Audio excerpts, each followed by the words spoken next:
크리스찬의 쉿 콰이어트 타임.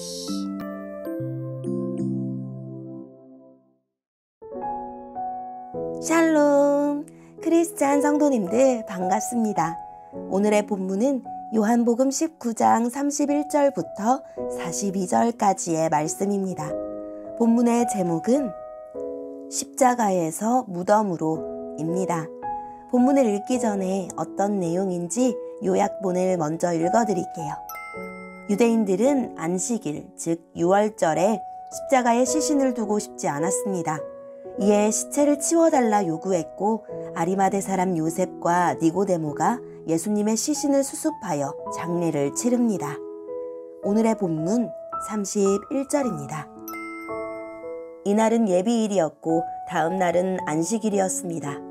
유대인들은 안식일에 시신을 십자가에 그대로 두고 싶지 않았습니다. 그래서 빌라도에게 시신의 다리를 부러뜨리고 그 시신을 십자가에서 내려달라고 부탁했습니다. 군인들이 가서 예수님과 함께 못 박힌 첫 번째 사람의 다리와 또 다른 사람의 다리를 부러뜨렸습니다.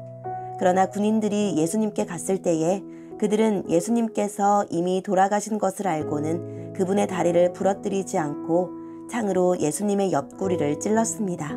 바로 피와 물이 쏟아져 나왔습니다. 이것을 본 사람이 증언한 것이니 그의 증언은 참됩니다. 그는 자기가 진리를 말하고 있다는 것을 알았습니다.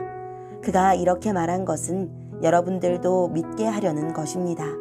이런 일이 일어난 것은 그의 뼈가 하나도 부러지지 않을 것이다 라고 쓰여진 성경 말씀을 이루기 위해서입니다. 또 다른 성경에는 그들은 자기들이 찌른 사람을 볼 것이다 라는 말씀이 있습니다. 이 일이 일어난 후 아리마대 사람 요셉이 빌라도에게 예수님의 시신을 가져가겠다고 요청하였습니다. 요셉은 예수님의 제자였지만 유대인들이 두려워 그 사실을 감춰왔습니다. 빌라도가 허락하자 요셉이 와서 예수님의 시신을 가져갔습니다. 니고데모도 요셉과 함께 왔습니다. 니고데모는 일찍이 밤에 예수님을 찾아왔던 사람이었습니다. 그는 모략과 알로에를 섞어 만든 향료를 약 33kg 정도 가져왔습니다. 이 두 사람은 유대인들의 장례 풍습에 따라 예수님의 시신을 가져다가 향료와 함께 고운 배로 쌌습니다. 예수님께서 십자가에 못 박히신 곳에는 동산이 있었습니다. 그 동산에는 아직까지 한 사람도 그 안에 안치한 적이 없는 새 무덤이 있었습니다. 무덤도 가까이 있고 유대인들의 예비일이기도 해서 요셉과 니고데모는 예수님의 시신을 그 무덤에 넣어 두었습니다. 아멘. 오늘의 본문을 통해 이해할 수 있는 부분은 무엇일까요? 모세의 율법은 나무에 달린 자를 밤새 두지 못하게 했습니다. 유대인들이 무죄한 자를 죽이기 위해 온갖 불법을 자행하면서도 자신들에게 익숙한 율법은 지키려고 노력했습니다. 죄수의 다리를 부러뜨리는 것은 십자가에 달린 죄수의 죽음을 재촉하기 위한 방법이었는데 예수님의 뼈가 부러지지 않은 것은 유월절 어린 양의 뼈를 부러뜨리지 말라는 출애굽기 12장 46절의 말씀을 성취하기 위함입니다. 그가 찔리심은 스가랴의 예언의 성취이기도 합니다.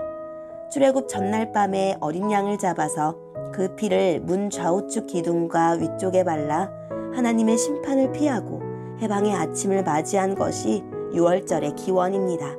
예수님은 바로 그 유월절에 어린 양처럼 피를 흘리심으로 자기를 믿는 모든 사람에게 죄와 사망으로부터의 영원한 해방과 자유를 선물해 주셨습니다. 유대교로부터의 출교가 두려워 그동안 자신의 신앙을 숨긴 아리마대 요셉은 십자가 앞에서 예수님의 제자임을 용감히 드러냅니다. 밤중에 예수님을 찾아온 니고데모도 예수님의 장례를 돕습니다. 그들은 십자가에 달리신 예수님을 옮겨와 새 무덤에 모셨습니다. 오늘의 본문을 통해 알 수 있는 우리 예수님은 어떤 분일까요? 십자가 고통을 온몸으로 받아내실 만큼 우리를 사랑하십니다. 피와 물을 다 흘리셔서 우리 죄를 씻고 하나님의 자녀 삼으셨습니다. 그리고 그 피와 물을 영원히 목마르지 않는 생수로 주셨습니다. 죽음의 이를 우리 운명을 완전히 바꾸신 예수님의 사랑과 희생을 묵상해 봅시다. 나는 예수님 덕분에 새로운 삶을 살고 있나요? 예수님은 내 어떤 걱정과 어둠을 거두셨나요? 오늘의 본문을 통해 우리에게 주시는 교훈은 무엇일까요? 유대 사람들은 정결을 지키려고 예수님의 옆구리에 창을 찔렀지만 그들과 다르게 요셉과 니고데모는 예수님의 시신에 향을 바릅니다. 그들은 주검을 만져 부정하게 되는 것을 마다하지 않고 예수님의 시신을 모시고 장사 지냅니다. 외적 정결보다 내면의 정결이 더 중요하고 형식적인 율법 준수보다 실제적인 사랑의 실천이 더 중요합니다. 아리마대 요셉은 유대인들이 정해놓은 틀에서 벗어나는 것을 더 두려워하지 않기로 했습니다. 자기를 위해 죽으신 예수님으로부터 가장 큰 사랑을 보았기 때문입니다. 혹시 나도 다른 사람들에게 예수님을 믿는 마음을 감춘 적이 있나요? 무엇이 두려웠나요? 예수님의 큰 사랑을 깨닫게 해달라고 기도합시다. 오늘의 말씀을 통해 각자에게 주시는 성령 하나님의 음성에 귀를 기울이며 저희를 위해 온몸을 제물로 바치신 주님의 큰 사랑을 기억하고 닮아가겠습니다. 라고 고백하며 오늘도 말씀으로 승리하는 하루를 살아냅시다. 여기까지 크리스찬의 quiet 타임이었습니다.